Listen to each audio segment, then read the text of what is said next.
ସୁକିନ୍ଦା କଜଳେଇ ଶିବ ମନ୍ଦିର ପ୍ରାଙ୍ଗଣରେ ଶୀତଳ ଷଷ୍ଠୀ ଅବସରରେ ପ୍ରଭୁ ନୀଳକଣ୍ଠେଶ୍ୱରଙ୍କ ବିବାହ ଉତ୍ସବ ମହାଡମ୍ବରରେ ଅନୁଷ୍ଠିତ। ସୁକିନ୍ଦା ବ୍ଲକ ଅନ୍ତର୍ଗତ କଜଳେଇ ଶିବ ମନ୍ଦିରରେ ପବିତ୍ର ଶୀତଳ ଷଷ୍ଠୀ ଅବସରରେ ଆଜି ପ୍ରଭୁ ନୀଳକଣ୍ଠେଶ୍ୱରଙ୍କ ଦିବ୍ୟ ବିବାହ ଉତ୍ସବ ମହା ଆଡମ୍ବର ଓ ଭକ୍ତିମୟ ପରିବେଶ ମଧ୍ୟରେ ଅନୁଷ୍ଠିତ ହୋଇଥିଲା।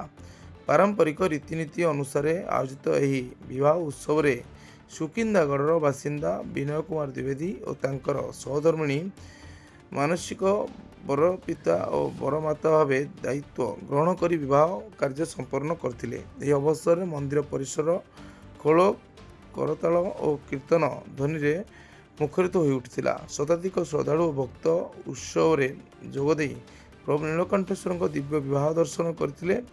ଭକ୍ତମାନେ ପ୍ରଭୁଙ୍କ ଆଶୀର୍ବାଦ ଲାଭ କରିବା ସହିତ ପ୍ରସାଦ ସେବନ କରି ଆଧ୍ୟାତ୍ମିକ ଆନନ୍ଦ ଉପଭୋଗ କରିଥିଲେ। ସମଗ୍ର କାର୍ଯ୍ୟକ୍ରମ ଭକ୍ତି ଉତ୍ସାହ ଓ ଧାର୍ମିକ ପରିବେଶ ମଧ୍ୟରେ ସଫଳତାର ସହ ସମ୍ପନ୍ନ ହୋଇଥିବା ଦେଖିବାକୁ ମିଳିଥିଲା।